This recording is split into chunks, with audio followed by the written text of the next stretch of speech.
네, 광화문 집회 발 광주 성심 침례교회 감염 확산이 심상치 않다고 합니다. 정진호 기자, 좀 설명 좀 해주시죠. 예, 일단 어제 26일 하루 동안만 광주에서 39명의 확진자가 나왔고요. 오늘 네. 오전에서도 계속해서 나오고 있는 상황인데요. 예. 특히 이 이틀간 나온 확진자 중에 성림 침례교회 이 한 곳에서만 30명이 지금 확진 판정을 받았습니다. 네. 여기에다가 뭐 탁구 클럽 관련해서 10명 이런 식으로 소규모 집단 감염, 소규모 지역 감염들이 나오고 있는데 예.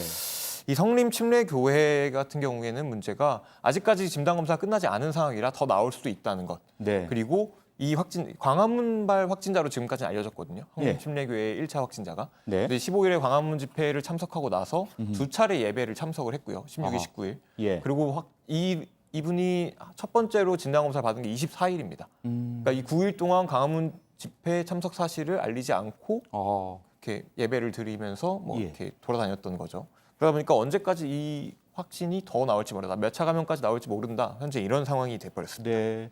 그 사건 반장에서도 여러 차례 말씀드렸고요. 이 감염 문제가 사실 접촉 사실이라든지 이런 부분들을 감추시면 안 된다. 거짓말을 하시면 안 된다. 감염병 예방법에 따라 처벌도 받으실 수 있고요. 구상권 청구도 가능하고 여러 사례도 말씀드렸는데 왜 자꾸 이런 거짓말 동선 감추고 하는 일이 생길까요? 사실 저는 이 소위 말하는 광복절 집회 참석할 수 있죠. 그렇죠. 그거야 참석할 수 있죠. 네. 집회가 자유가 있으니까. 예. 하지만 그곳에 참석한 사람들에 대해서 소위 약간 선동하는 쪽에서는 네. 정부의 정책 탄압이라고 자꾸 얘기를 하는 거예요. 아하. 우리 종교 종파에 있는 사람들은 네. 음성이어도 양성으로 만든다. 이런 식으로 소문을 낸 거잖아요. 가짜 뉴스. 예. 그 가짜 뉴스에 굉장히 많은 분들이 예. 나도 아프지도 않은데 그렇게 하는 거 아니야? 라고 하면서 지금 이렇게 자꾸 숨기는 게 아닌가. 저는 오히려 그래서 네네. 적극적으로 광화문 집회 정당성을 더 주장하실 거면 예. 그 집회를 주최하신 분들이 적극적으로 검사를 받으라고 오히려 참여한 분들을 독려해야 되는 게 아닌가. 저는 이 과정 굉장히 안타깝습니다. 그러니까 그게 해법인 것 같습니다. 과거 신천지 때도 초기에는 그렇지 않다가 결국 그 교계 최고 책임자들이 신도들에게 적극적으로 방역 맞습니다. 협조해달라 하면서 결국 다 추적됐잖아요. 예, 이태원 그렇죠. 집단 감염 때도 뭐 해당되는 커뮤니티에 잘 알려진 분들이 받아주시오. 감염 접촉 사실 알려주시고 네. 검사 받아주세요. 이래서 이제 해결이 됐지 않습니까? 그렇죠. 맞습니다. 이번에도 꼭 그렇게 될 것 같습니다. 네, 그렇게 좀 돼야 되겠죠. 네, 지금 사실 네. 그 굉장히 걱정 많이 됩니다. 예, 광주 확산세가 더 심각해질 분위기입니다. 광주에서 광화문 집회 모임 정황 나왔다고 하는데요. 네. 백 변호사 어떤 건가요? 일단 8.15 국민 총동원 집회 광주 버스 광고라는 문자 메시지를 이제 어느 정도 확보를 한 겁니다. 수사기관에서. 그러니까 이런 문자 메시지가 발송이 됐고 그 문자를 보고 올 사람들이 온 거라는 건데요. 네. 이런 겁니다. 내용을 보면 집회 시간 8월 15일 낮 12시, 예. 장소 광화문 이승만 광장, 버스 회비 3만 원, 식사 30과 물 제공, 어린아이부터 어른까지 버스 자리 하나에 3만 원, 입금되는 회비는 환불되지 않고 애국 헌금 처리된다.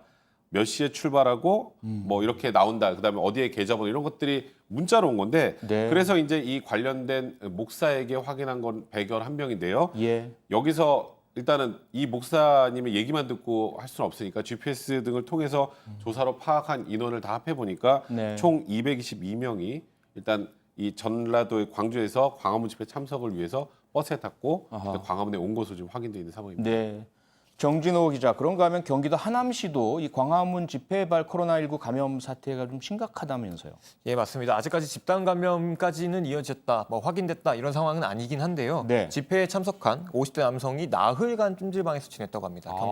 경기도 하남의 한 찜질방에서 나흘간 예. 여기서 지내면서 예. 현재 지금까지 183명을 접촉한 것으로 파악이 되고 있는데요. 네. 이 남성이 결국에 확진 판정을 받았고 그리고 이 183명의 접촉자 중에 87명이 연락이 안 되는 상황입니다. 네. 그래가지고 지금 어떻게든 하남시에서는 전체 문자를 보내서 이 찜질방에 갔다 온 사람 검사를 받으라라고 하고 있지만 네. 아직까지 정확한 개별적 연락이 되지 않는 상황이라 추가 감염이 나올 상황 우려가 좀 나오고 있습니다. 네. 백 변호사, 인천에서도 소규모 집단 감염, 교회 관련이라고요? 네, 맞습니다. 인천시가 26일, 그러니까 어제 하루 확진자만 64명입니다. 네. 그리고 오늘 27일 오전에도 확진자 15명 추가됐으니까 굉장히 빠른 속도로 확진자 수가 늘고 있는 건데요. 네. 이제 문제가 지금 말씀하셨던 것처럼 교회발 집단 감염인데요.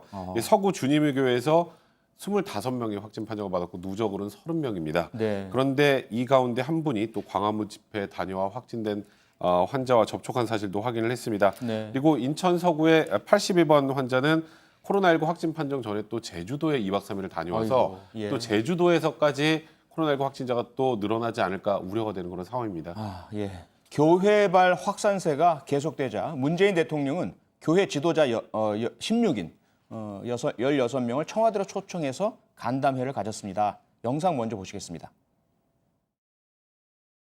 특히 특정 교회에서는 정부의 방역 방침을 거부하고 오히려 방해를 하면서 이 적반하장으로 음모수를 주장하면서